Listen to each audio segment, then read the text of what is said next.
Department of Corrections carried out the court-ordered sentence of Donald A. Grant, who was convicted of murder in the first degree. Grant was served his last meal at 4:35 p.m. yesterday. The execution began today at 10:03 a.m. Grant was declared unconscious at 10:08 a.m. and Grant was pronounced deceased at 10:16 a.m. I recognize today's events impact many people on many levels, especially the McElroy family, the Smith family, and the Grant families. As the director of the Oklahoma Department of Corrections, I'm ordered to carry out the orders of the court, and we did so today.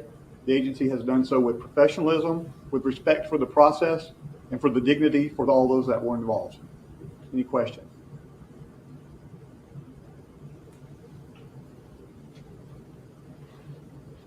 Again, I appreciate you being here today. Thank you.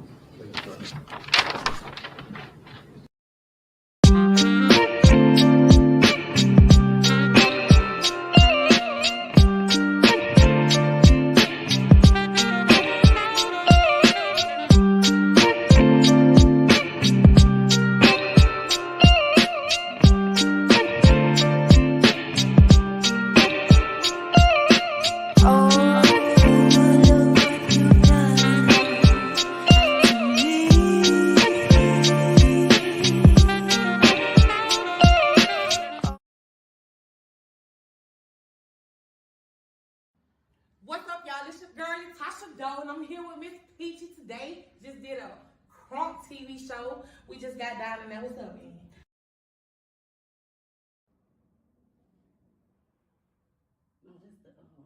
Oh, shit.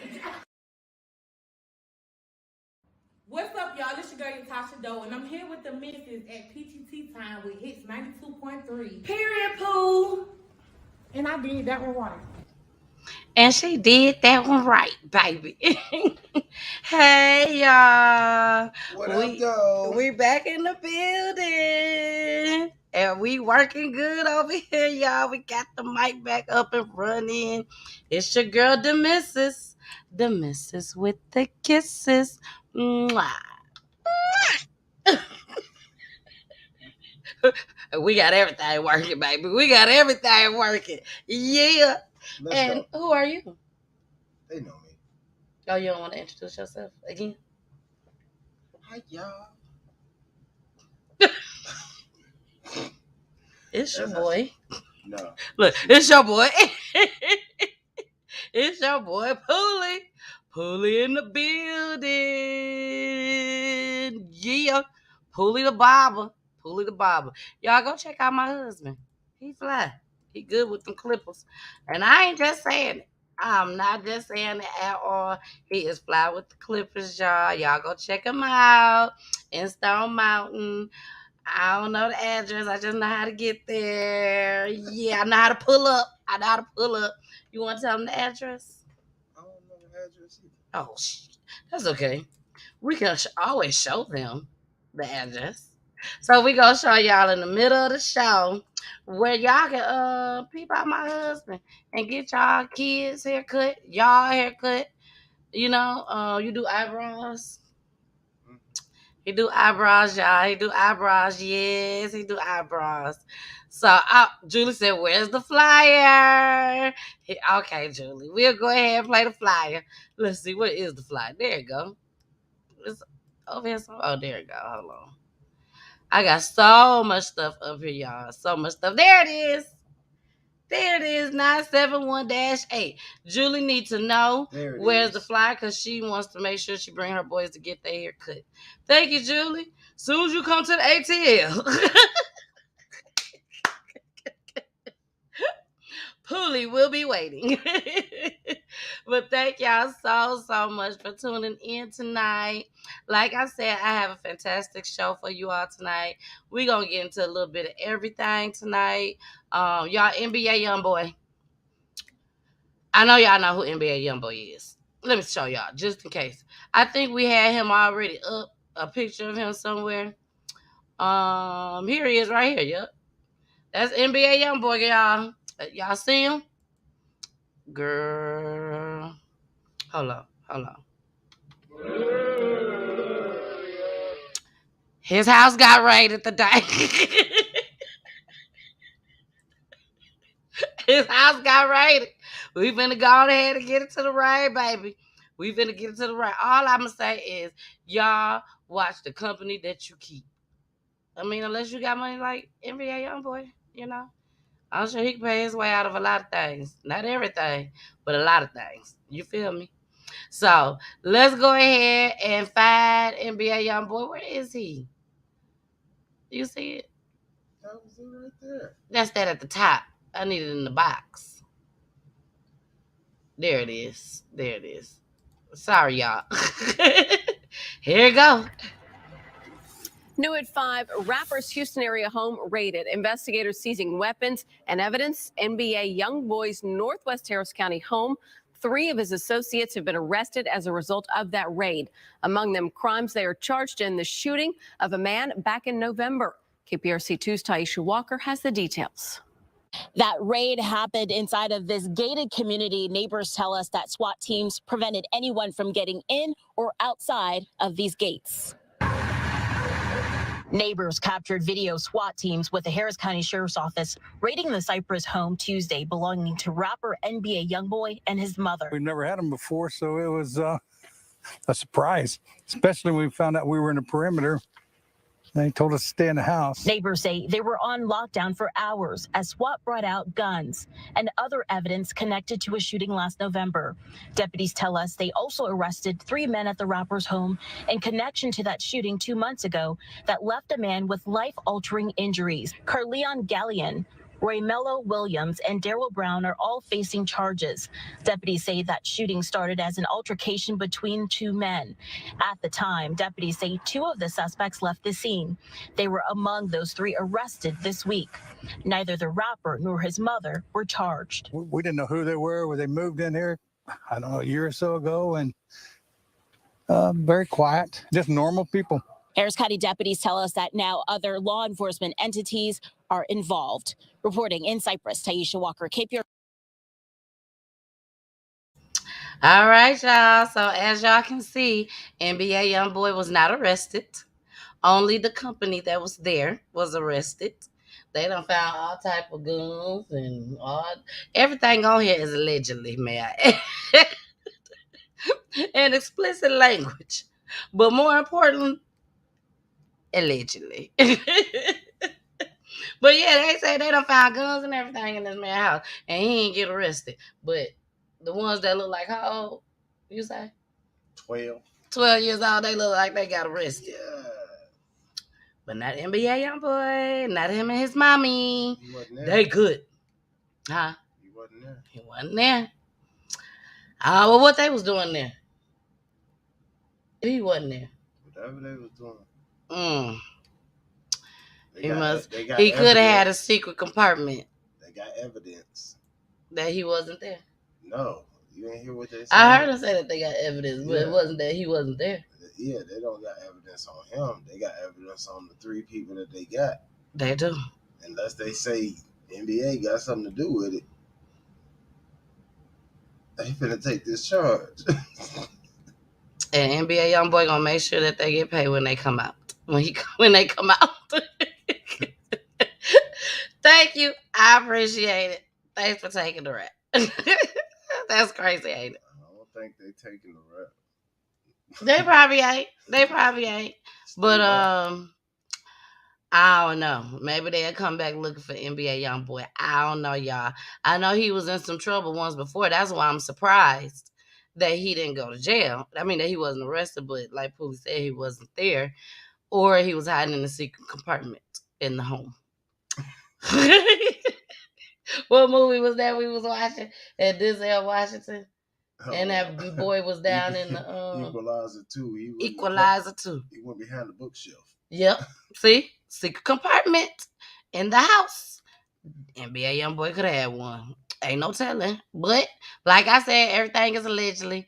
But I will keep y'all updated if he do get arrested again. Okay. So we finna get into this next story, y'all. This is actually an update. We do have an update. So let's go.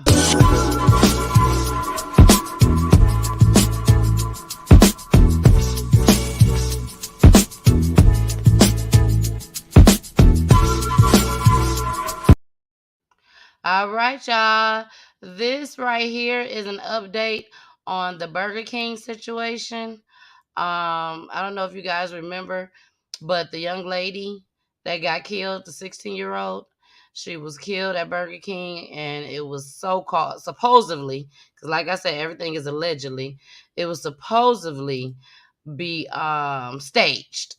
It was staged. Oh yeah. Remember that? And then the worker let off the shot that actually killed the young lady, allegedly. And the guy that was robbing the place from the drive-through was actually a worker. Him and his daughter worked there. And supposedly his daughter and the young lady that was killed was supposed to have been best friends. And they supposed to all have been in on it. But the family disagrees and say that their daughter wouldn't do any such thing because they had a whole lot of money. But I take that back. They didn't say a whole lot of money. But they said whatever the young lady needed, they give her that and some. That's how they worded it. So this is the update. I have not updated this story since they found the gentleman. What's up, Q? Big Q in the building. Y'all make sure y'all peep out Station Head, Speaker Wide Radio, baby. And check out Big Q and the rest of his folks. Big Q, I wasn't throwing no shade. But peep them out. They be doing the Dirty Mackin' Hour. So make sure y'all check them out. And right on back to this. Here we go.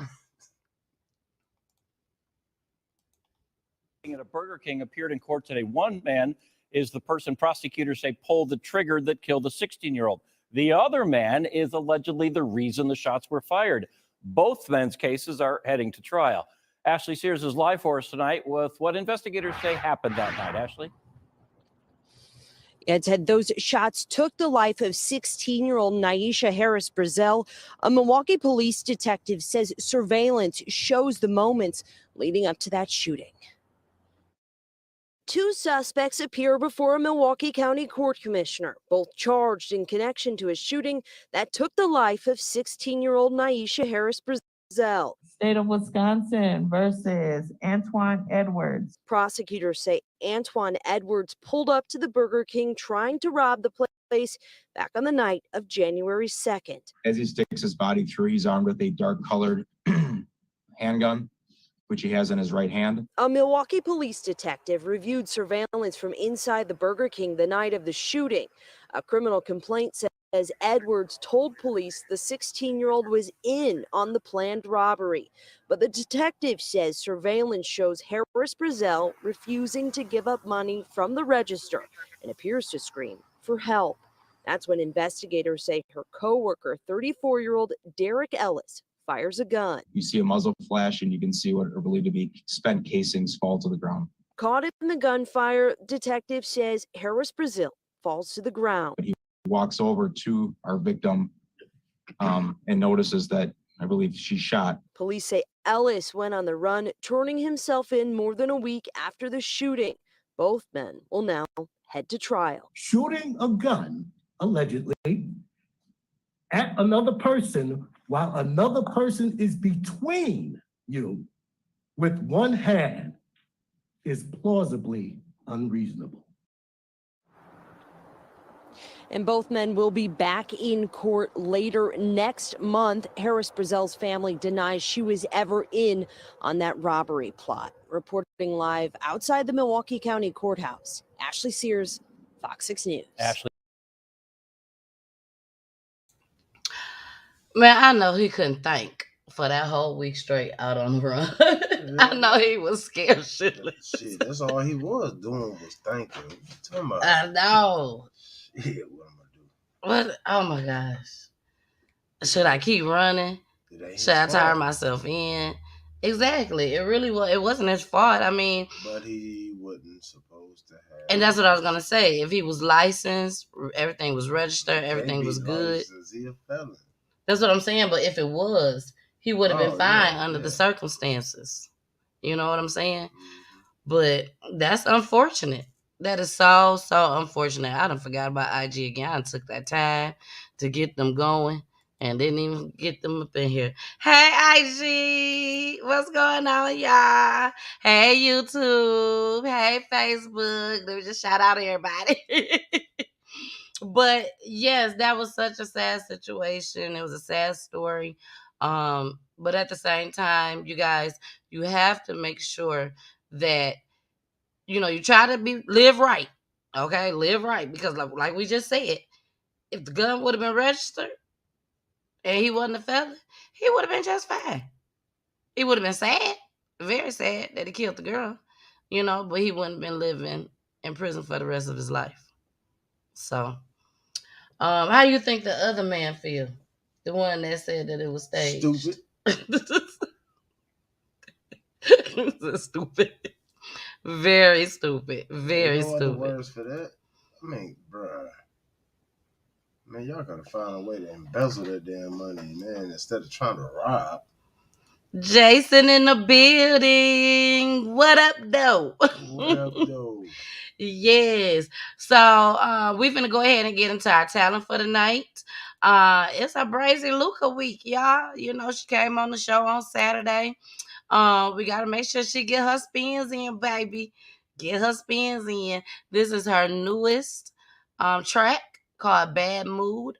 And if you want to know all about this song, Bad Mood, we're gonna play it right now. But if you go watch on YouTube or on Facebook, the interview that I did with her, she explained everything about Bad Mood.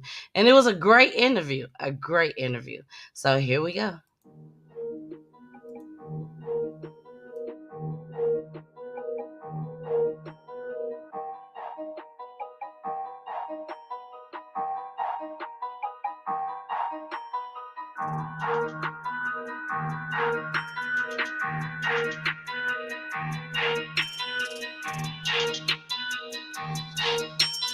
We're ghosting on the beat. I'm stuck in a bad mood. In traffic, I do the damn. Look how the whip moves. Put bitches in place like they signed up. I'm that smooth. I'm brazy to 30 to 80. No, I can't lose. Bitches know I can't lose.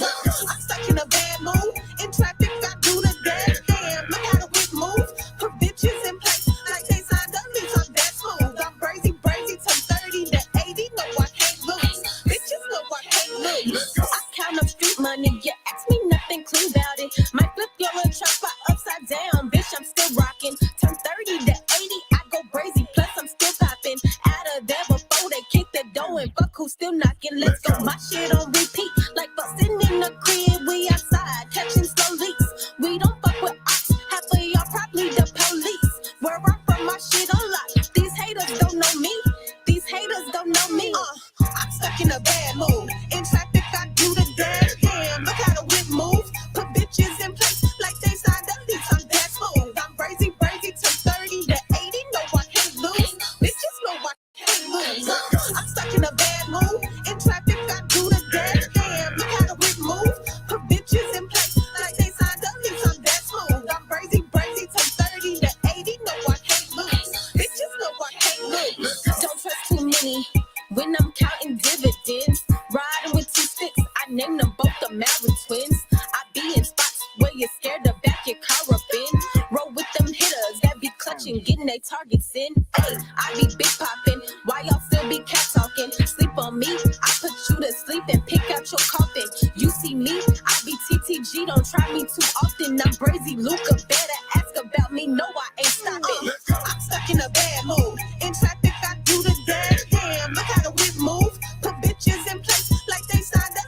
I'm that smooth, I'm brazy to 30 to 80. No, I can't lose. Bitches know I can't lose. I'm stuck in a bad mood. In traffic, I do the damn. Look how the whip moves. Put bitches in place like they signed up. I'm that smooth. I'm brazy to 30 to 80. No, I can't lose. Bitches know I can't lose.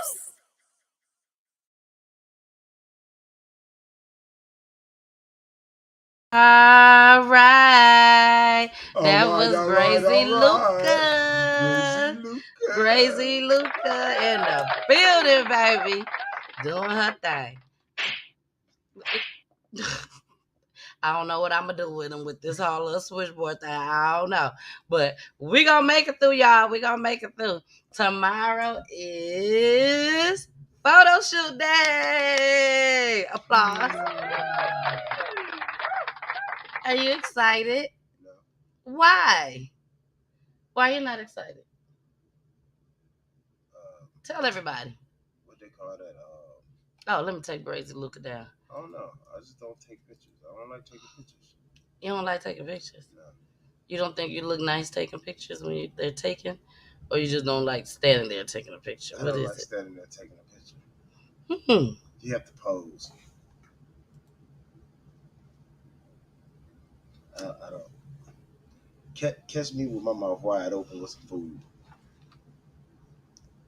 Yeah, she like all that. I can't. Yeah, I know that's right up my alley, baby. That's right up my alley. So tomorrow we're gonna be taking our pictures tomorrow. I will be doing my own photo shoot separately by myself outside. And then we're gonna be taking our pictures together. I'm so excited. I really, really am. We haven't taken pictures together professionally. It's been a while. It's been a minute. I think when Trey was born, somewhere up in there. I don't know. Kirsten? We didn't take no photo picture with Kirsten. Kids, all the kids. Oh, I'm talking about us as me and you, and as a family. We have. Look, Mama said he take too long taking the picture for us. That's why we got the ring light now, Mama. That's why we got the ring light. We don't need him to take no pictures no more for us. I take the pictures. Y'all the ones like to pose. I got to sit there and wait on y'all to pose. I just take pictures. Well, y'all, we snap. We finna get into our next clip, okay? I'm gonna go ahead and I'm gonna play the initial video that I played at the beginning of the show, and then we're gonna go into the topic. Here we go. Department of Corrections carried out the court-ordered sentence of Donald A. Grant, who was convicted of murder in the first degree. Grant was served his last meal at 4:35 p.m. yesterday. The execution began today at 10:03 a.m. Grant was declared unconscious at 10:08 a.m. and Grant was pronounced deceased at 10:16 a.m. I recognize today's events impact many people on many levels, especially the McElroy family, the Smith family, and the Grant families. As the director of the Oklahoma Department of Corrections, I'm ordered to carry out the orders of the court, and we did so today. The agency has done so with professionalism, with respect for the process, and for the dignity for all those that were involved. Any questions?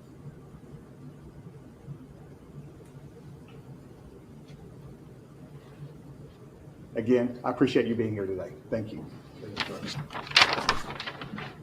Morning. Death row inmate Donald Grant is scheduled to die by lethal injection after the U.S. Supreme Court denied the final plea to spare his life. The 46-year-old convicted in the cold-blooded killings of two employees while he was robbing a La Quinta Inn back in 2001. Retired Midwest City Police Chief Brandon Claves calling it among the most heinous and gruesome cases he's ever worked. Grant's victims, 29-year-old Brenda McElroy and 43-year-old Felicia Suzette Smith.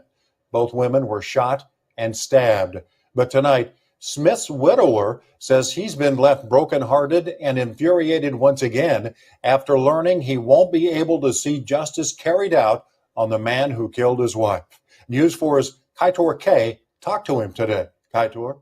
Suzette Smith's widower wants to see Donald Grant's execution tomorrow, but the Department of Correction tells News 4 he missed the deadline to sign up, but the widower says as her husband, it's his right to attend. They didn't notify me, period.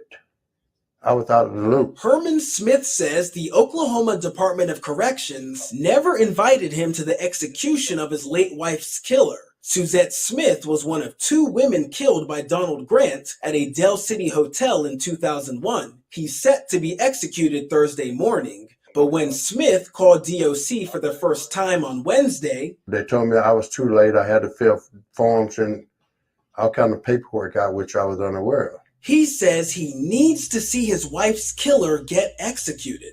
I never get over it.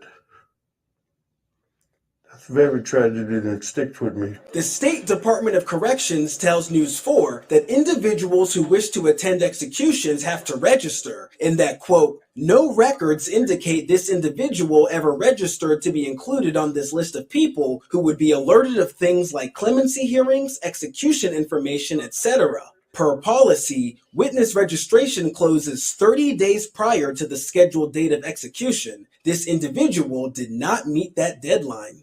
Smith calling this policy unfair, saying if he knew he had to sign up, he would have. Well, I hope they would know that some things people don't know, that it should be more information given to people in a situation like this. Smith is considering suing the Department of Corrections, and he says he'll be watching news coverage of Grant's execution on television. Good afternoon. Thank you so much for choosing 2 News Oklahoma at noon. I'm Justin Fisher. The state of Oklahoma executed its first death row inmate of 2022 this morning. Donald Grant, the man convicted of a double murder in Del City, died at 12:16 a.m. 2 News Oklahoma's Naomi Kidd is live in McAllister. She was the only Tulsa reporter inside that room and shares her firsthand account of Grant's execution. Naomi. So, Justin, I was one of 5 media witnesses that got a chance to see this execution earlier today. In total, in the room that I was in, there were 18 of us, including 7 of Grant's family members who came to see that execution. The 16-minute process was peaceful. I'm going to kind of walk you through what I saw. So, starting at 10 o'clock sharp, we saw this curtain raise and we saw Grant laying on a gurney earlier this morning. He was given 2 minutes to say his last words. Those are the 2 minutes we actually heard. He did go much longer than that, though. It was a disjointed speech, but I heard him say, I got this. I got this. It's nothing. I love y'all. He was mainly talking to his family during his last words. And then he started to speak in a language we really couldn't understand. It almost sounded like he was speaking in tongues. They cut off the microphone after that 2-minute mark, but he continued to talk with his family. I continue to hear him say, hold it down, hold down the fort. I'll be back. I'm solid. I saw a tear in his eye as he was talking with his family members during this process. At 10:05, his eyes closed, his breathing was hitched. At 10:09, he lost consciousness. And then 10:16, he was declared dead. His spiritual advisor was with him throughout this entire process. We saw him reading scripture several times.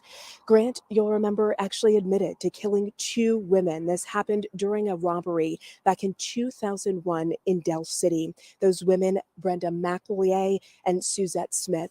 We actually got a chance to talk with Brenda's sister after this execution. You'll hear from her coming up at 12:30. Reporting live in McAllister, I'm Naomi Kitt, 2 News Oklahoma.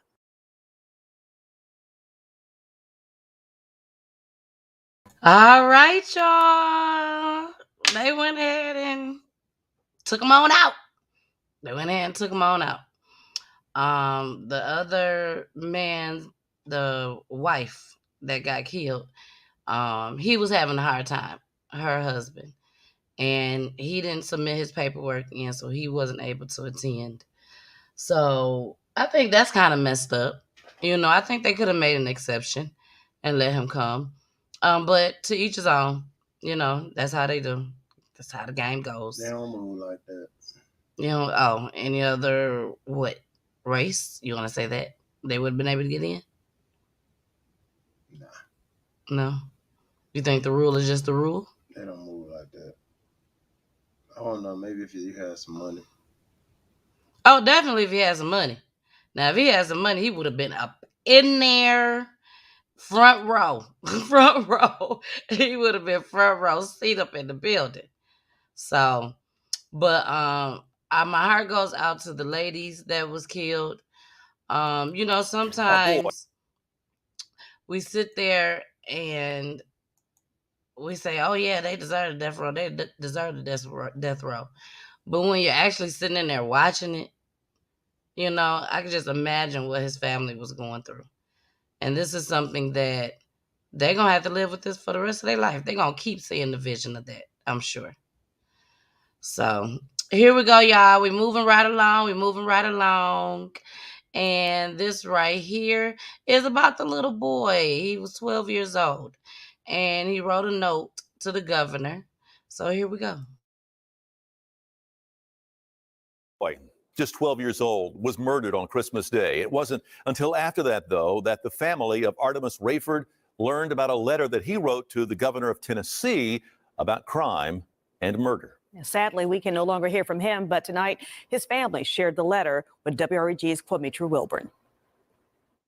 I am a sixth grader at Sherwood Middle School, and it is my opinion that this new law will be bad and people will be murdered. Those are the words written by a 12-year-old boy from Orange Mound to the governor of Tennessee. Artemus Rayford's prediction came true. He was murdered on Christmas morning. Does that sound like something he'd write? Yes, Artemus, it was. Memphis police say a stray bullet took his life. A bright kid with a bright future. And I have a lot of grandkids, but Sean was really the pack of the party. He made the party. Joyce Newsom says her grandson, who she called Sean, was inside his home on Haines Street playing with his Christmas presents when bullets shattered the peace. Newsom says her grandson died in his mother's arms. He got shot. The only thing he could do is run to his mama. It took her 2 days to wash the blood off her hands. Artemus was laid to rest January 8th, but just days before his funeral, his family received this letter from his teacher, written by Artemus and addressed to Governor Bill Lee. I read this letter over 2 and 3 times. In the letter, Artemus tells Governor Lee he's in the Memphis Police Department's Gang Resistance Education and Training Program, a program dedicated to discouraging gang activity and violence among children. He says they were discussing the effects of the state's permitless handgun carry law. He wrote this letter, not even knowing that he was going to get killed by the gun. Under the law, which went into effect July 1st, 2021, someone 21 and up and military members over the age of 18 are allowed to carry a weapon concealed or open without safety training or a permit. But despite the law also increasing punishments for gun-related crimes, it's received intense criticism from law enforcement agencies. A person just walking down the street that's not a call that we can answer, because we can't even question that person about the weapon according to this new law. We're training our officers not to profile individuals, but know the elements of the law. But we're always concerned about unintended consequences. However, Governor Lee stands firm. We can protect law enforcement, we can protect our citizens, and we can protect the Second Amendment all at the same time. A lot of people thinking that I got a gun in my house, I'm safe, but that's not the case. Because most of the time with them, who's the one getting hurt? It's the innocent. In 2021, the city of Memphis reached a record of 346 homicides. 31 of them were children. According to Le Bonheur Children's Hospital, 156 children were treated for gunshot wounds. And 2022 is already off to a rough start. Less than 3 weeks after Artemus's death, 2-year-old Charvez Atkins was shot and killed. Yeah, I wish it was a dream, I wish it was where this never happened. Newsom says she hopes her grandson's letter will inspire the change needed to finally bring an end to gun violence. They think this gun is going to save them, but it's really not. It's got to be another solution besides using guns. Reporting in Orange Mound, Quamitra Wilborn, WREG News Channel 3. Well, so far, no arrests have been made in Artemis's death. If you know anything, call Crime Stoppers at 528-CASH. All right, y'all. That's another sad situation. That shit is sad. It is. It really is. The bad part about it is he wrote the letter. He wrote the letter and then he died. And that's when they found the letter, after he died. That's when it was brought to the mom's attention. Sounds like the teacher was supposed to send it off, but she never sent it. She never sent. That's what it sounded like to me too. She never sent it. So my prayers go to his family. I hope they do find the killers. He was just in there playing with some toys. That's what they said, some toys, because it happened on Christmas Day. So, all right, y'all, moving right along. Y'all know Peachy tea time, Peachy talks, Peachy news, everything. We always got to bring some news into it. Now, baby, I ain't tell you about this one. Last Friday, me and my husband did a show. No, you ain't tell me. I didn't tell you about the clip. We did a show last Friday about the young lady that threw her baby in the trash, in the dumpster. Remember that? Mm-hmm. Now, let's see what this young lady did. Here we go. A teenager desperate for help leaves her baby in the hands of strangers. It happened at a restaurant in Jersey City this week, and as CBS 2's Kevin Rincon reports, it was all caught on camera. Not sure where to go or what to do, this 14-year-old girl decided to go into this restaurant. Seen here going to the counter with a sense of desperation. She looks at me with these like really sad, terrified eyes, and she asked me for help. That's when Elise Scott got up, sanitized her hands, and stepped in. I sat down, I checked the baby's vitals, the heart rate was strong, but the breathing was really labored. As she was helping the teenage mom, left. Luckily for Scott, she's had training in CPR and first aid, not to mention she herself is a mother of 3. I was just so happy once I got the oxygen mask onto the baby and she started to cry because that meant that, you know, she was going to be okay. Scott's boyfriend, Walter, abandoned as a baby himself, was emotional. Wow. This is, whoa. She's crying. Oh, you're hungry. Oh, my goodness. He captured the moment that newborn could be heard crying. Here at El Patron, the teamwork of a restaurant owner and a customer that's created a special bond, knowing they help save a life. There's been so many incidents where she could have put the baby in a trash can or left the baby with a stranger that would have done some harm to the baby. She did the best thing she could do under the circumstances. You could have left the baby anywhere. He couldn't even be alive, but instead, she allowed the baby to have a second chance with at least somebody. Police were able to catch up with that 14-year-old girl. She was taken to the hospital. She will not be charged. That's because of the state's safe haven law, which allows parents with babies up to 30 days after they're born to drop them off safely at a hospital, police station, or firehouse. In Jersey City, Kevin Rincon, CBS 2 News. Incredible situation. The baby girl is being treated at Jersey City Medical Center and will be put up for adoption.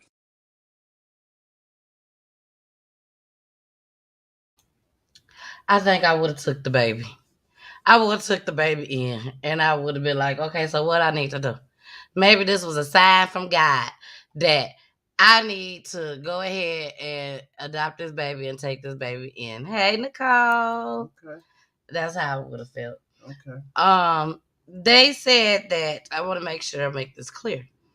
They said that she came in, just had the baby, 14 years old, came in, asked the man behind the counter for help, went and sat down. The girl on the side got up, helped her, took the baby, checked the vitals, and the girl did this.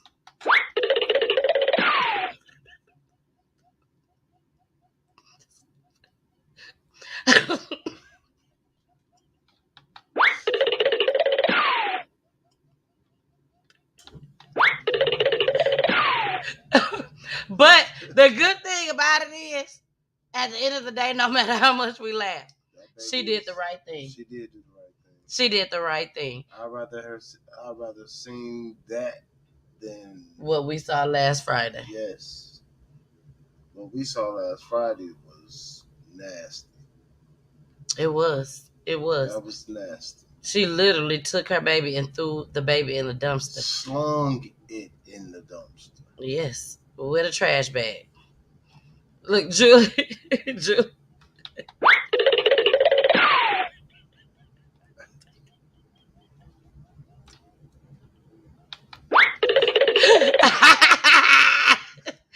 Girl, she got the hell out, baby. She was gone. She went so fast, she lucky she didn't hear this next.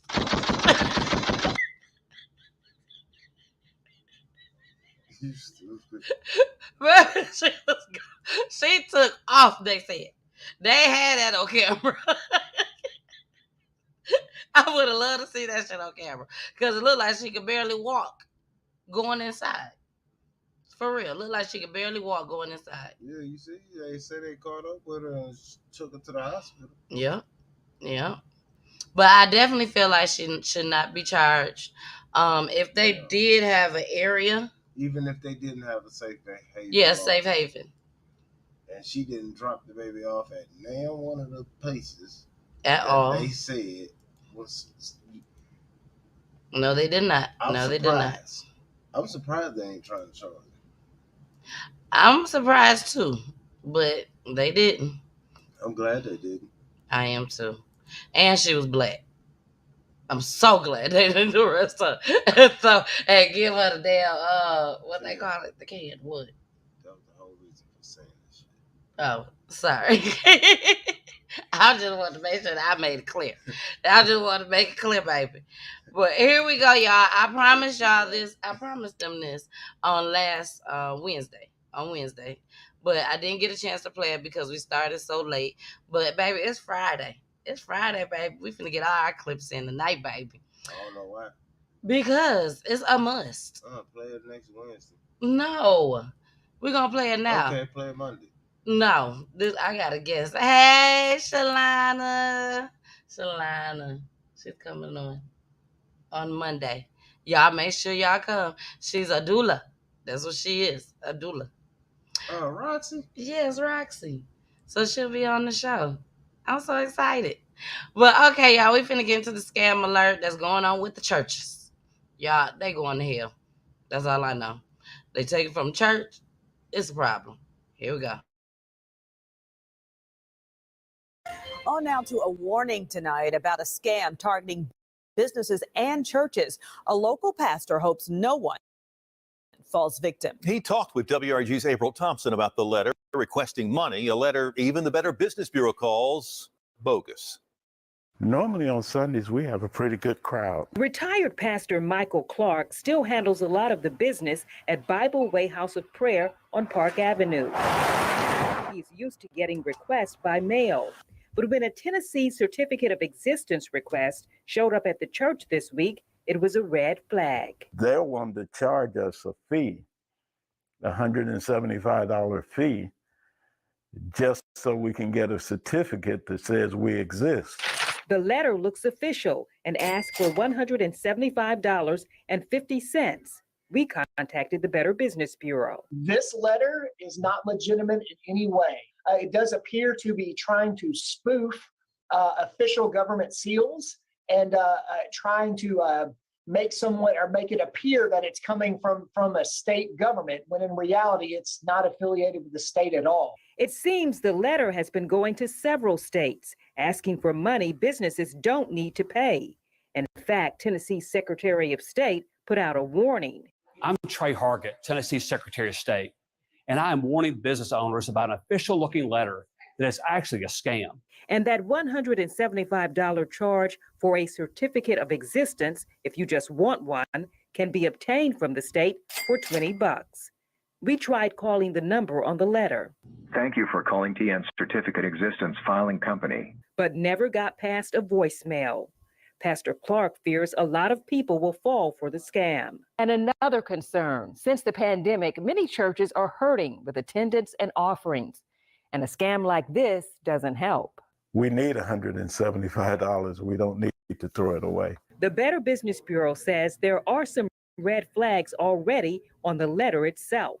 No government agency is going to use a general email account like a Gmail or a Yahoo, or in this case, an Outlook.com account. The seal on this document does not look right. It was obviously trying to mimic the official state seal of Tennessee. And the small print says the company is not affiliated with any government agency, and this is a solicitation for business.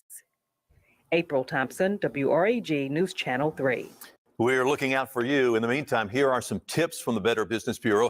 They say verify any business before you send money. Beware of unsolicited notices and report any suspicious scams to the BBB scam tracker found on their website. Baby, people having a hard time, even if they ain't having a hard time. This is either the way they get their bread or they having a hard time and they need to get some bread. That's the only thing I can think of. And to sit here and go to the churches, that's just wrong. The Lord is the one that help us all. And you just go and take from them. That's crazy to me. You know, that ain't nothing but the devil. And here go another church one. Churches on the northwest side of Chicago on alert. Warnings for thieves hitting places of worship. The bad guy hit 3, all near each other. Our Stephen Graves tracking this with video. You'll see only on 2. Not having that respect to churches is very sad. Right now, Rosemary Santiago is a pastor's wife in prayer. Her church, Iglesia El Consolador, one recently hit by an ungodly act like this. A burglar caught on camera at a church near her own. It's like he knows the layout here, spending at least 3 minutes roaming around Salem Evangelical's lobby. At first, breaking the front door window. Watch as he later pries open the office door, walking out with a bag full of money from a safe and packages. Now my husband did fix all the windows. Santiago's church was hit days before this one. The man coming here first, January 8th, around 2 in the morning. He then came about 13 minutes away to this church where you saw the video on January 10th. But the plan wasn't over just yet. January 14th, back here in Belmont Cragen, only blocks from the first burglary. Each one of these churches with a common thread. The 3 churches with Hispanic roots and congregations. Because they know some of the churches, they don't have security alarms. But Santiago's church did have a camera catching this grainy pic. She says other businesses have footage that show a getaway driver outside. Chicago police, though, looking for one guy they say took money, yes, but also snowblowers and a computer with years of memories for Santiago. A lot of the pictures from like the last 10 years. All the memories, yes. Left wondering now who this is and why target a church out of all places. But there's no spirit of fear here. We leave everything in the hand of the Lord. Stephen Graves, CBS 2 News.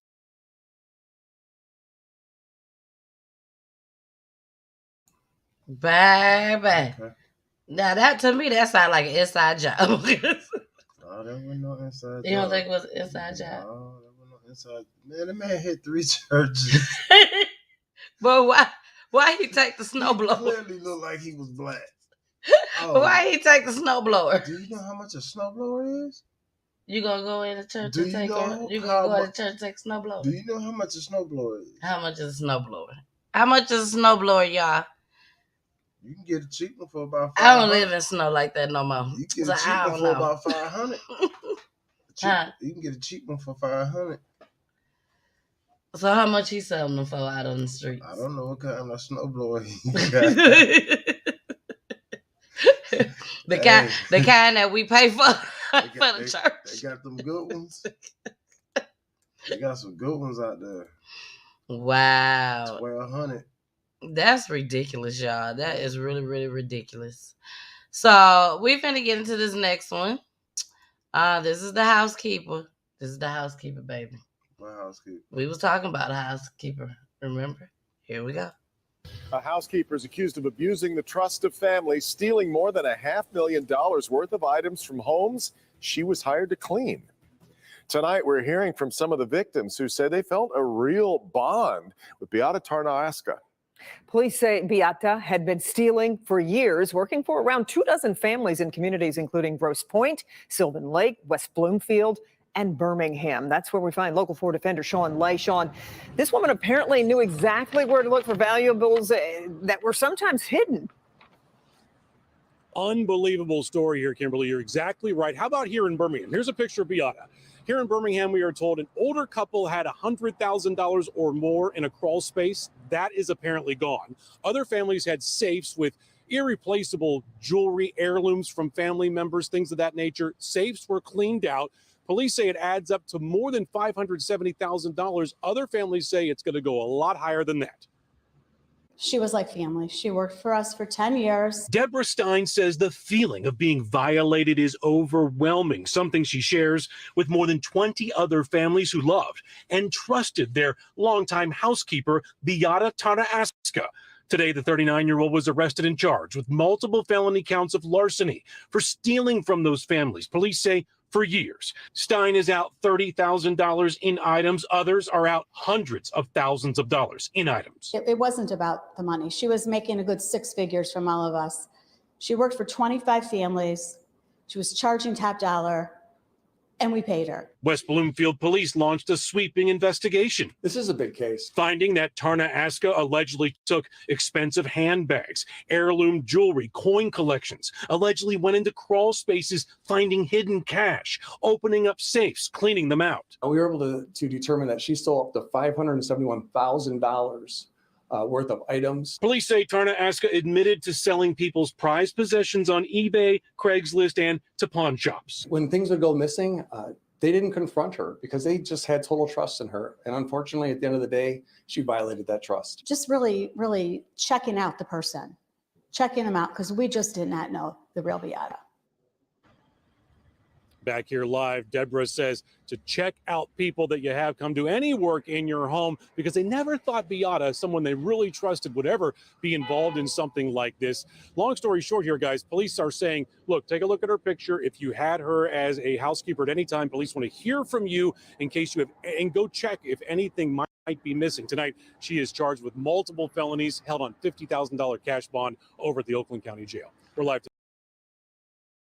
Bye. She was cleaning up. Hey, she got us, man, when we stayed out there. We need to go ahead and contact them. They said go check and see if anything missing. They want to make sure they give them some more and more and more time. That is crazy. That is crazy. She was making 6 figures. And that wasn't enough. She wanted to be a millionaire. For her little Esperanza. I wanted to be a millionaire. And Carlos and Guadalupe, it wasn't enough. When she kicked that one door in that one house, she was like, every house I'm going in, I'm checking walls. Yep, exactly. It didn't matter. They said that she 25 homes, y'all couldn't get it out right. 25 homes. But they said they was paying her good money. 6 figures? 6 figures. Sheesh. That's a lot of money. They said whatever she wanted, they just gave it to her. She was like, yeah, she was high price. And here we don't even trust our own family members in our house. And they said when stuff came up missing, they didn't even think of her. They ain't think nothing of her. Man, that's what I'm going to first. Then I'm going to, not unless I know I got some thieving family in my house. Exactly. I'm going to blame you first. Exactly. And then once you prove it wasn't your ass, then I'm going to go to her. Well, y'all, we finna move right along. But before we get into this clip, on last Friday, I forgot. It was my fault. It was not the Mr. fault over here. It was my fault. And the Mr. said, it's going to be some changes made. It's going to be some changes made. That's what he said. So, here go our PG prank that we supposed to prank last Friday. So, we're going to have a new one next Friday. Every week, we're going to have a new one. So, I need y'all, excuse me. Let me bring myself up. I need y'all to make sure y'all submit y'all Peachy prank people. Okay? Submit them. So we can go ahead and prank these folks. Did you swallow that? No, I did not. I can't stand my husband. I cannot stand him, y'all. He be making me so upset sometimes. Don't be surprised when on one episode, the whole computer just go dead. Y'all gonna be like, what happened? Want me to tell you what happened? I ended the show because he done pissed me off about something. Here go our Peachy prank, y'all. Here go our Peachy prank.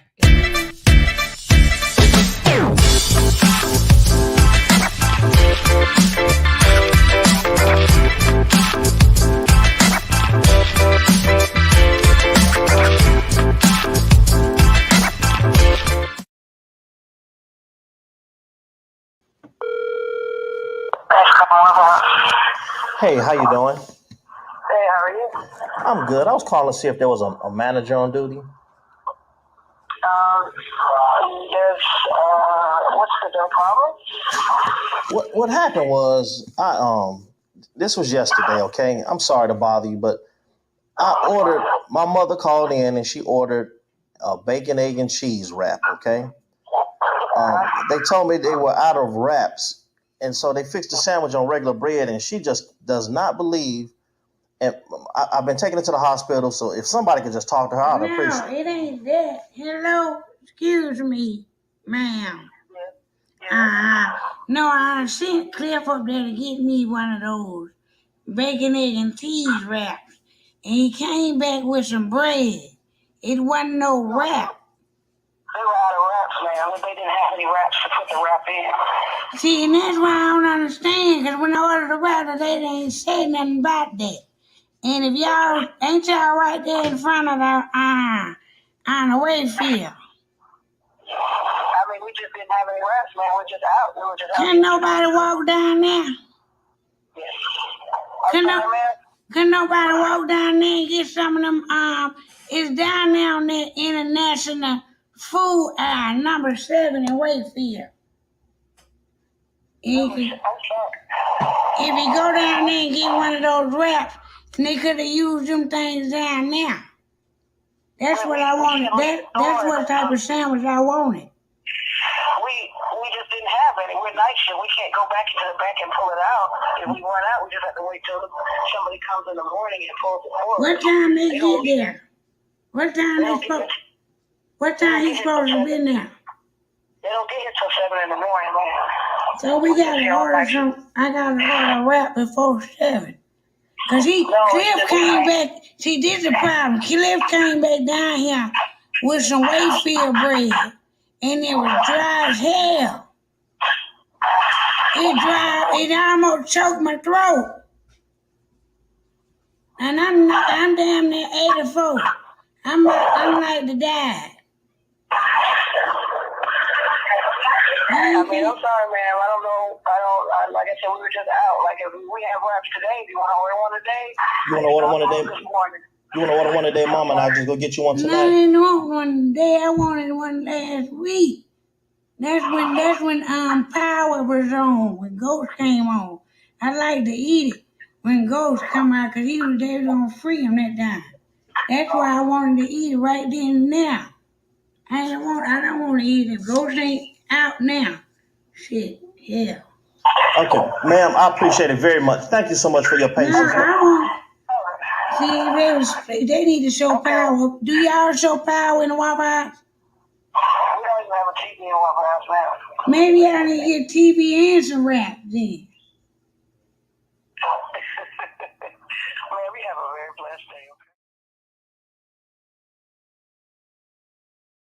All right, it's your girl, the missus with the kisses. Mwah. Now, I'm here right now at His 92.3, the real definition of internet radio, baby. Make sure y'all check me out each and every Saturday. Not some Saturdays, not every other day on Saturday. Each and every Saturday, 3 o'clock p.m. Eastern Time, 2 o'clock p.m. Central Time, and 12 o'clock p.m. Pacific Time. Love you guys. Bye.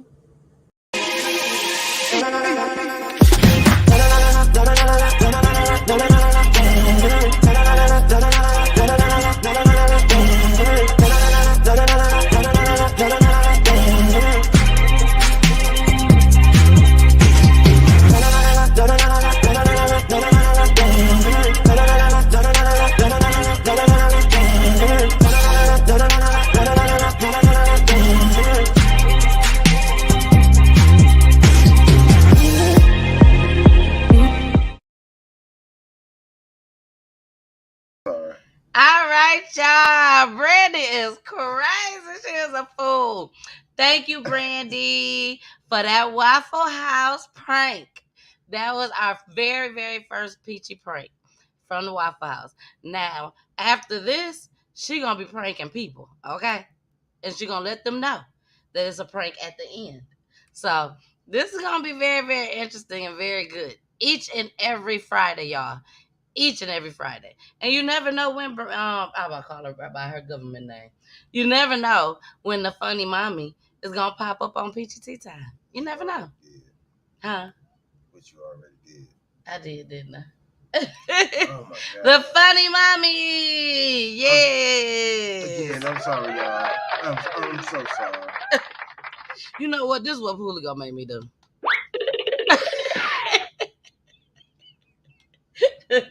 I ain't gonna say. Let me quit.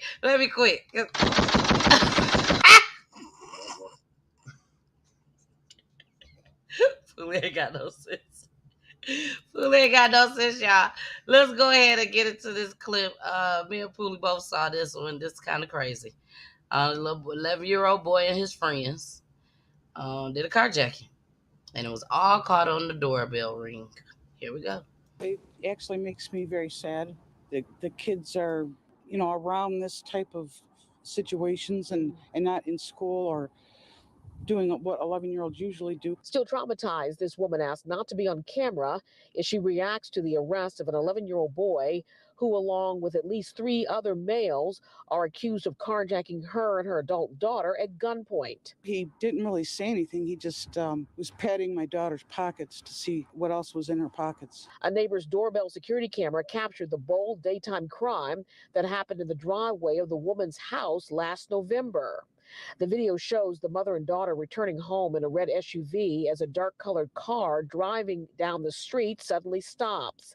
At least 2 of the alleged carjackers then get out of the car. Their driver pulls into a nearby alley. The kid stopped and looked at me, and my daughter looked at me, and I said, "Oh, God." And within 20 seconds, a kid walked up and pulled a gun out on us. Moments later, the 11-year-old can be seen coming up the driveway. He actually skipped like a child all the way up, like skipping, like young kids do. He's being a kid. It was over in a matter of minutes. The young thief and others made off with the SUV, the women's purses, and cell phones.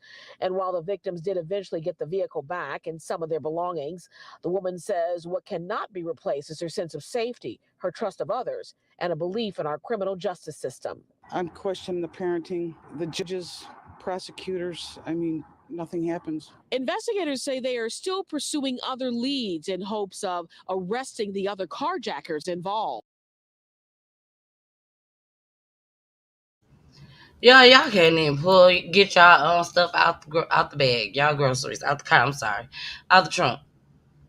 You can't even get your stuff out. These folks is at home taking their grocery bags or whatever bags they had out the car.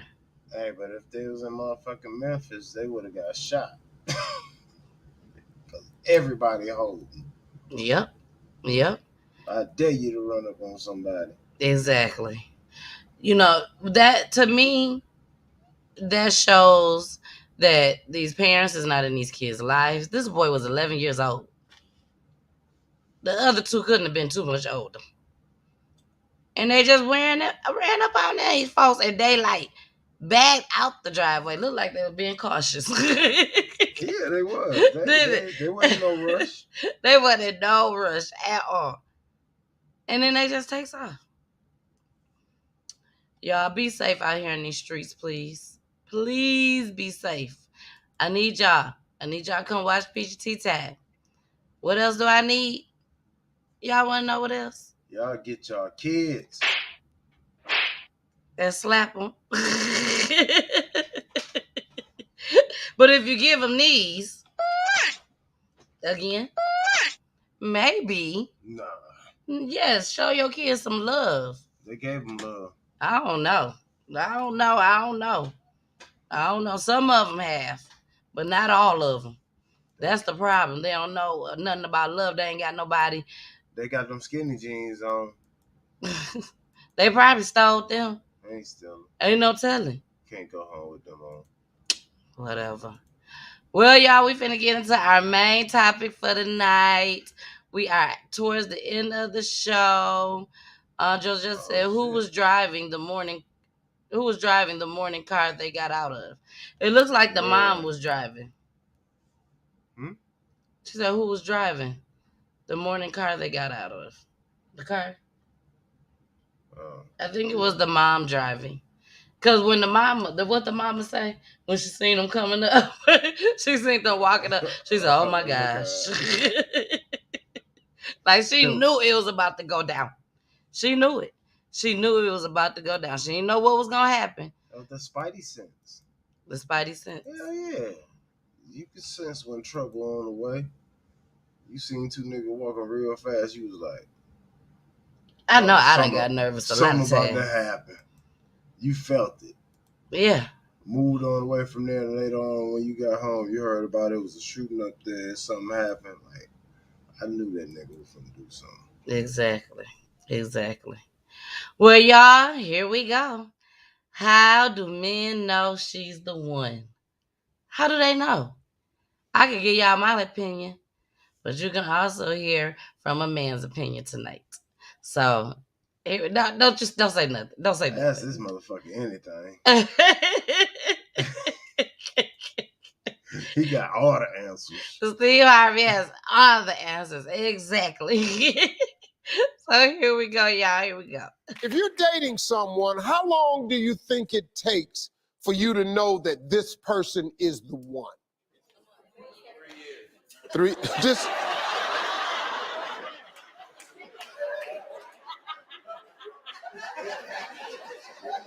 The black dude say 3 years. I got to check it out. I can't rush into nothing, Steve. I've been married before. I need 3 years. Well, most married people said, this is a study, that it takes 172 days for you to determine if you wanted to marry the person you're dating. 172 days. It's almost 6 months. I'm gonna tell you something, ladies. What I'm about to tell you is something about men. This is how men know she's the one. That's some simple stuff.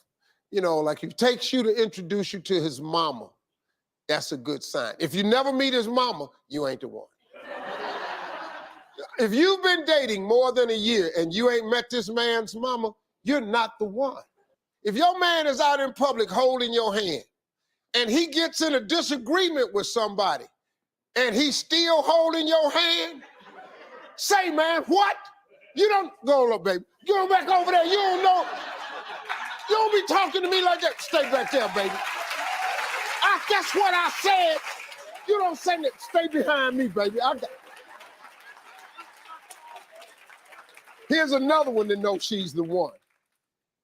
If she makes your favorite meal, the one your mama always made you, but she don't make it nothing like your mama made it, but you eat it anyway, oh yeah, she the one. Oh yeah, I'll tell you.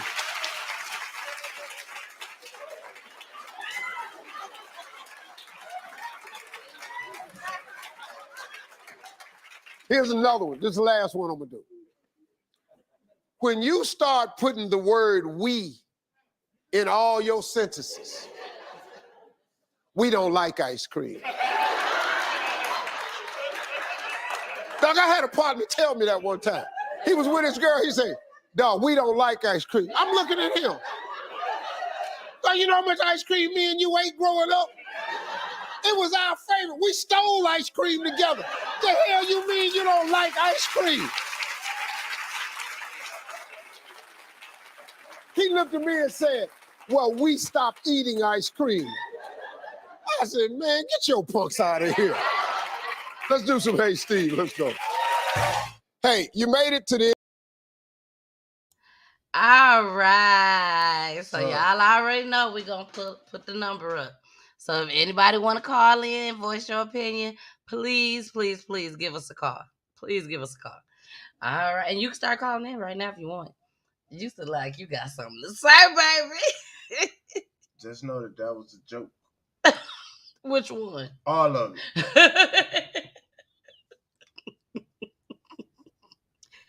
Take that shit serious. Wait a minute. Steve Harvey said Don't listen to that shit. Steve Harvey said oh, that's the one. She makes some food that my mama made. And it is horrible, but I love it. Listen, bro. That motherfucker gonna fuck you up in the end.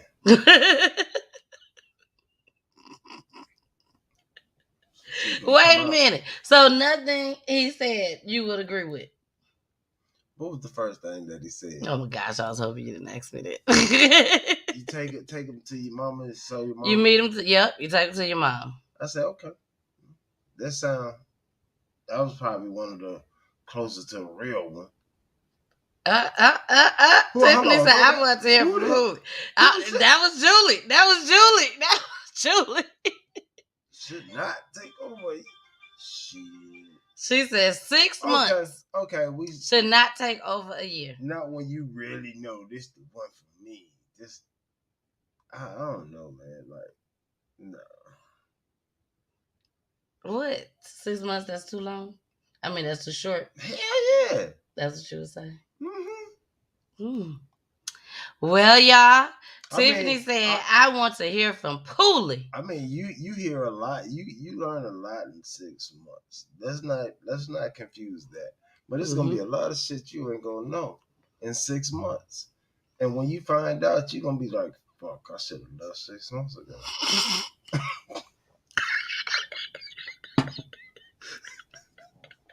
I'm just saying.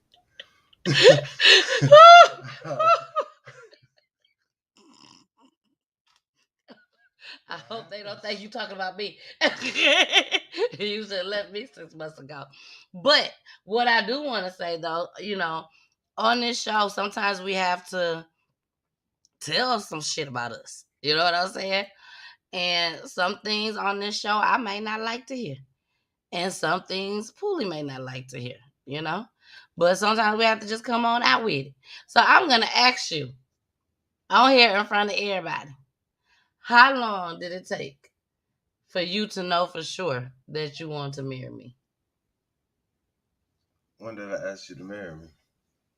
That's when you knew for sure? That's when I knew for sure. You didn't know no sooner than that? You didn't ask me. Pooley didn't ask me to marry him until 8 years later.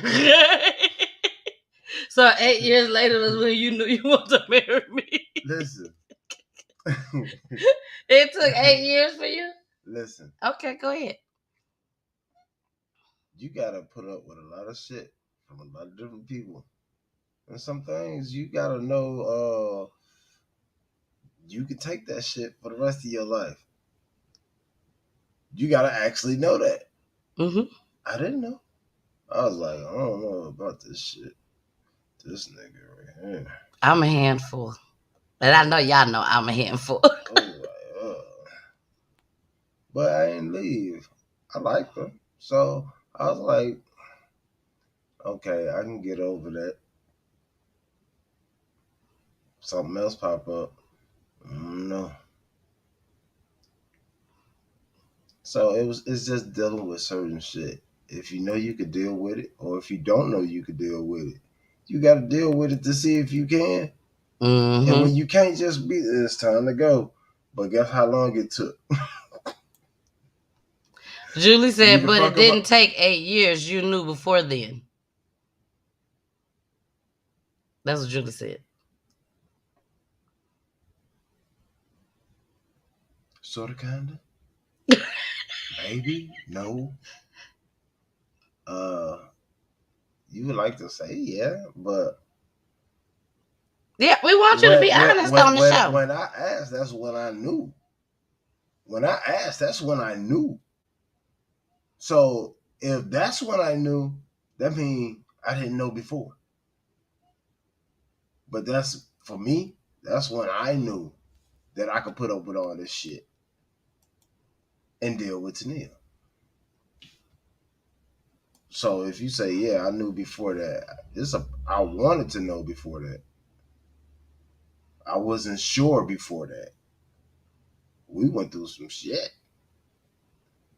And shit, she was the same way. She was like, I'm gone. Fuck you. No, you can't speak for me. You can't say that it took me 8 years to know. I'm not saying it took you 8 years. Well, why did but you I'm say the just same saying, for you? Why did you say the same for you then? I'm saying we Well, went the same through. for her. I'm That's what you saying. said. I'm saying we went through some shit, and you was like, "Fuck you, get the fuck out." I don't want to fucking see you no more. Let's be clear.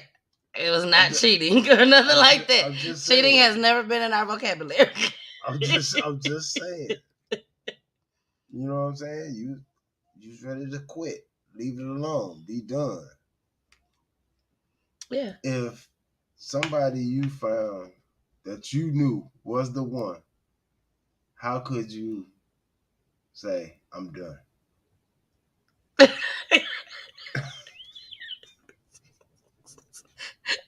So told me not to listen to Jessica ass and goddamn bring Pulley on the show. I'm just saying. I'm just playing, y'all. I'm just playing. I'm just saying. Things can get very deep when it comes to me and Pulley. And we gonna let out a little bit more each time, I'm sure. And we'll feel comfortable with letting out a little bit more each time. I'm fine. I'm fine. I am fine. You know, I've always known that telling people that it took me and Pulley 8 years to get married, I knew I would always get the side eye when it comes to that. Unless they knew us. You know what I'm saying? If they didn't know us, we're going to get the side eye. Because 8 years, that is a very long time. It is. It really is. But no, I don't think that it took 8 years for Pulley to know for sure that he wanted to marry me or not. I mean, I hope none of y'all feel that way either. I think he knew. Because it don't take 8 years. You could have been gone if that was the case. 8 years. That's a long time. That's a long, long time. So I always felt like Pulley wanted to marry me. I always felt that way. I just thought that, there I go with that. I just thought shit. With that motorcycle shit, we just bust out laughing. But no, seriously. I just felt like we wasn't ready. That's how I felt. I felt like neither one of us was ready. I felt like we wanted it to happen, but we just wasn't ready. Because I feel like we both knew that, I ain't gonna say we both knew, we both believed in till death do us part. And it was not gonna be a such thing as a divorce. So that's my opinion. That's how I felt, I guess. That's how I felt. So that's why I went along with it for so long. But I mean, it was times, please believe me, it was times where I was like, I'm not gonna continue to sit here and wait for you to propose. That's what I'm not going to do. And every time I got ready to leave, he was like, nah. I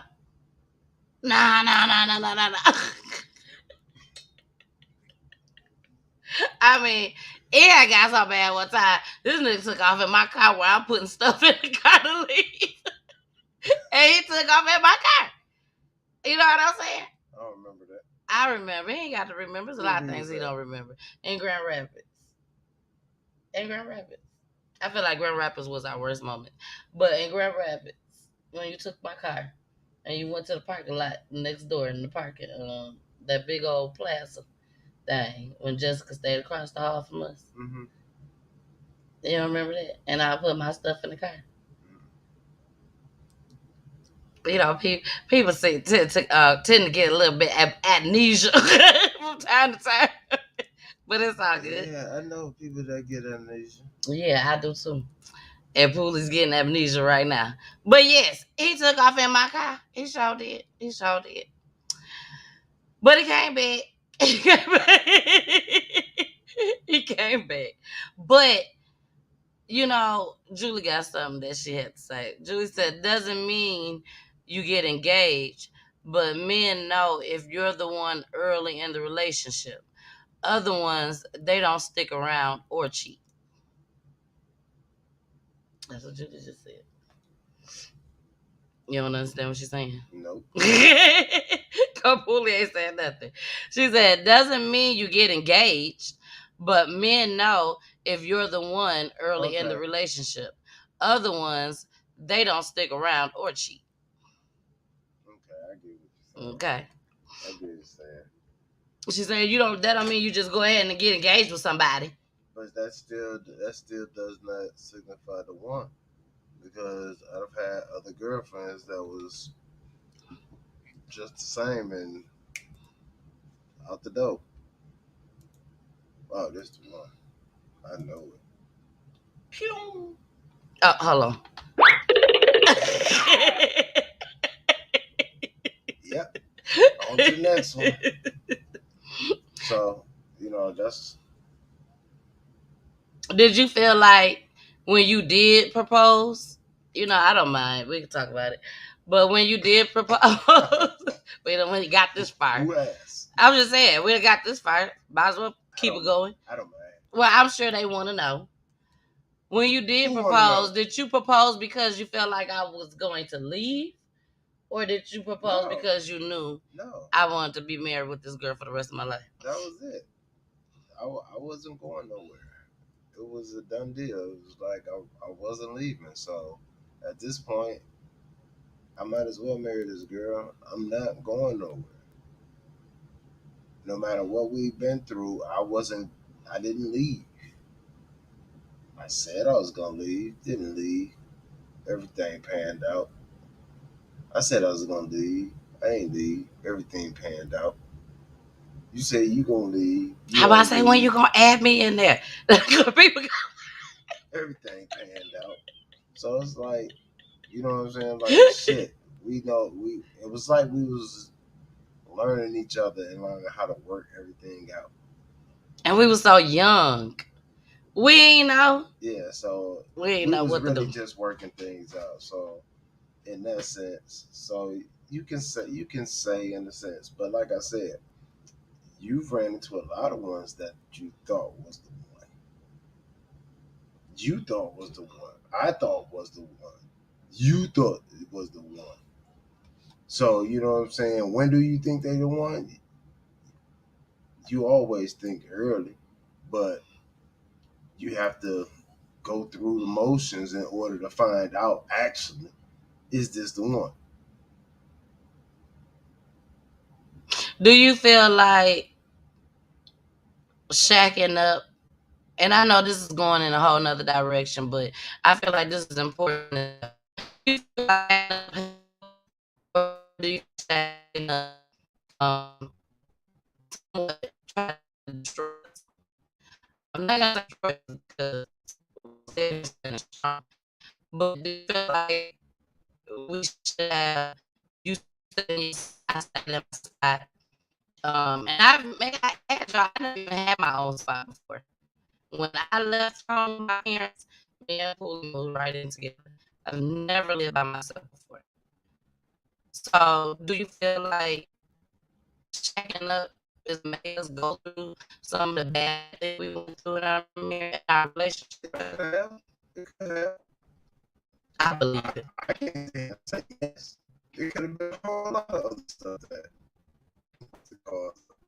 Yeah, it was Checking up, it was an issue, but through so much, I don't know. We can't go back in time and do it over.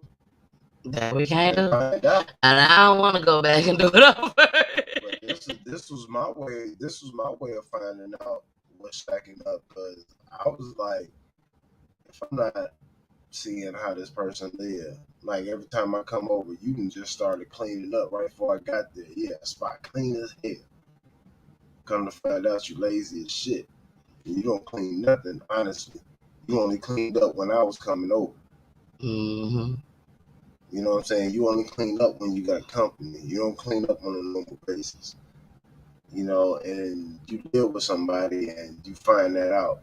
If that's an issue for you, then. Oh, hold on. Yeah. We got our sound effects, y'all. We got our sound effects, baby. But yeah, I see exactly what you're saying. I do think that by me seeing a lot of the things on TV, reality shows, all that stuff, I think that played a big part in me just wanting to be married so bad as well. Because I always knew we was gonna be together. I always knew we was gonna be together. I couldn't see myself without Poolie. I still can't see myself without Poolie. You know what I'm saying? Because he's been in my life for so long. Nicole, I'm sorry, I forgot to read what you said. Nicole said 8 years and y'all solid. Some people do 6 months and they divorced in 2 years. Poolie, good perspective from a male. Oh, thank you, boo. Julie said, me too. Me too.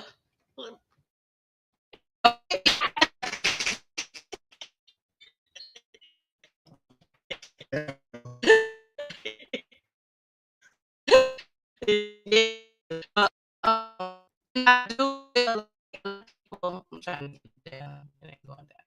A lot of people get married for the glitz and glamour, the ceremony. You know what I mean? Or just to say you're married. Some people don't have ceremony, but just to say I'm married. You know. Well, that's to say I'm married. You gotta do it just to say I'm married.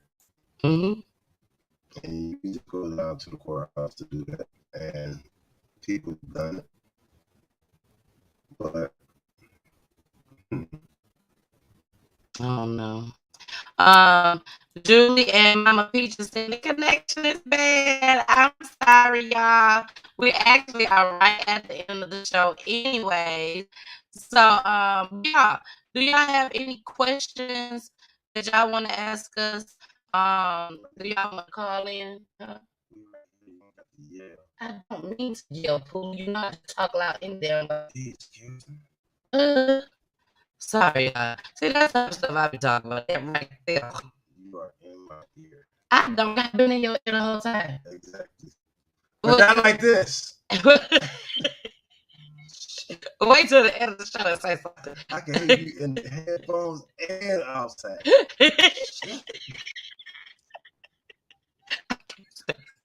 You make me mad. Mom P said Poolie is a good man. I am very proud to have him as my son. Oh, that's what Mama P just said. Oh, bless you. Thank you. And he's so glad to have you at his mama-in-law, mama. Don't worry. Can you tell the kids we say hi every weekend when you keep them for us? Out of sight, out of mind. Look, Julie said, Poolie. Julie said, Poolie, behave. Behave, Poolie. Behave. What? You know, he ain't got no sense, Julie. No, he ain't got no sense. Well, y'all, we finna get into our motivation for the night called Couples Goals. Couples Goals. So here we go.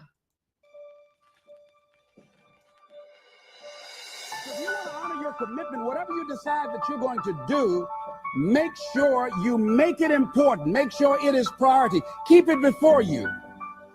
The other thing is, whatever that you want to do, whatever you want to begin to create and beginning to manifest your greatness and strengthening your level of commitment, and it's really exercising your will.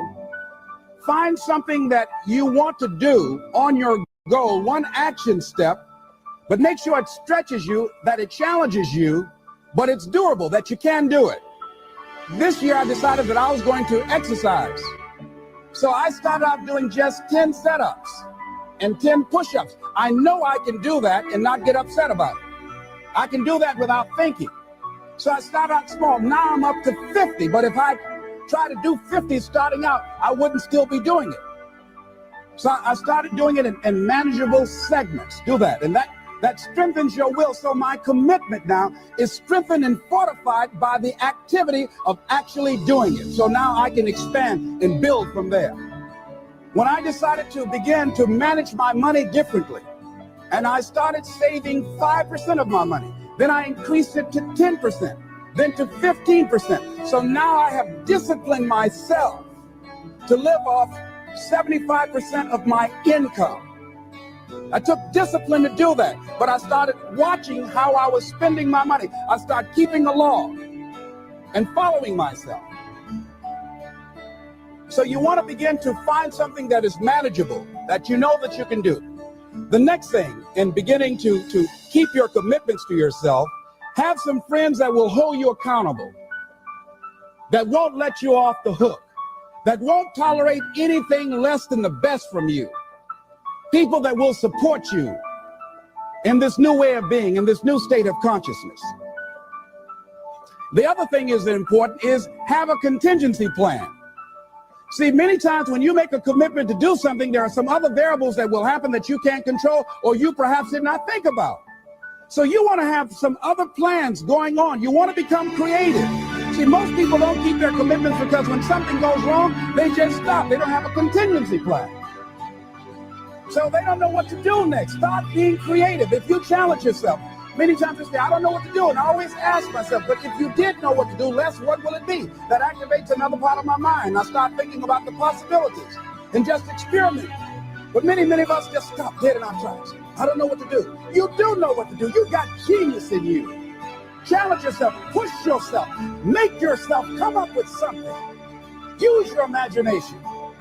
And what you will find is that you know more than you realize that you know. That you're more creative and more resourceful than you realize that you are. And as you do that, the more you do it, the easier it will become. At first, it's going to be a struggle. And after you get into a certain level of consciousness, you will ask yourself, all right, and we are back in the building. Good night, Kier. Good night, Trey. Mommy loves you. Good night, kids. And Daddy loves you too. Go to bed. It's bedtime. You should not be up. See? Go to bed. See how your daddy do y'all? Go See how to your daddy bed. do y'all? Y'all should have came in on Monday or Wednesday.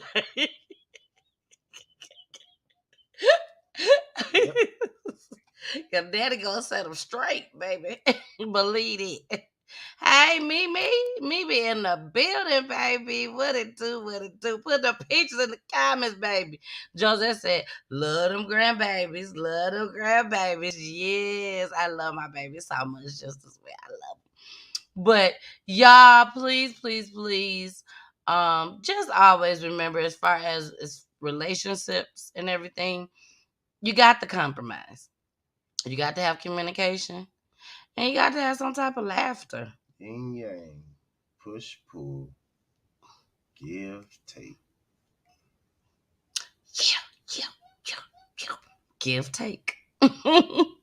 So somebody got to give it, somebody got to take it. That is true. And compromising is so hard for me. But I try to make it work. How do you think I do with compromising? You think I do good with compromising? You working on it. You do great. You do good. I'm working on it, y'all. Progress is everything. Progress is everything. You missed the prank, Tamika. Yes, I did play the prank, but don't worry because we will have a prank on each and every Friday. So you got to make sure that you tune in, y'all, each and every Friday. Just go to your other device for Peachy prank and go back and watch it and rewind it. And then she own it. She said, I'll go back and see it. She own it, baby. So y'all, you know I gotta show y'all where I could be found at, right? You already know before we end the show. Here we go.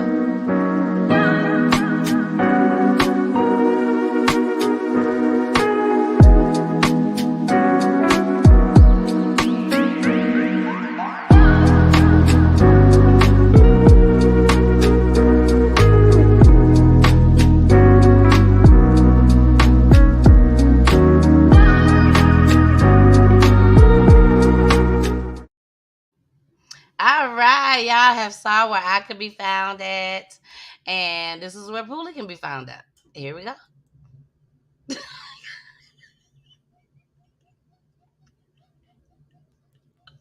Okay. Where's my music? Where's my fucking music?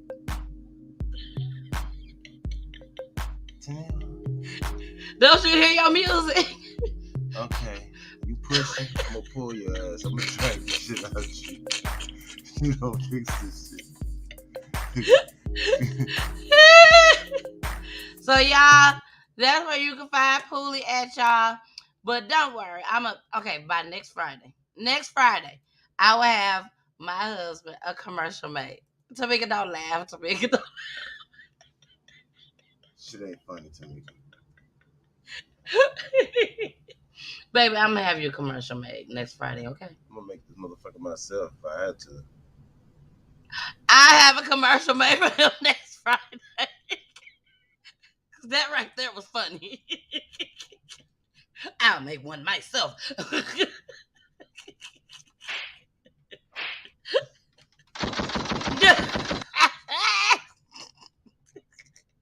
How about that? Well, y'all, I appreciate y'all so much for joining us tonight. Please don't forget to catch me tomorrow at 3 o'clock p.m. Eastern on Peachy, his baby, the weekend spots. The weekend spot, baby. Don't forget to catch me. The real definition of internet radio, baby. And we is up out of here. And here go my baby. I'm sorry. Here go our baby. Return. Peachy return. Peachy return. Peachy return. Peachy return.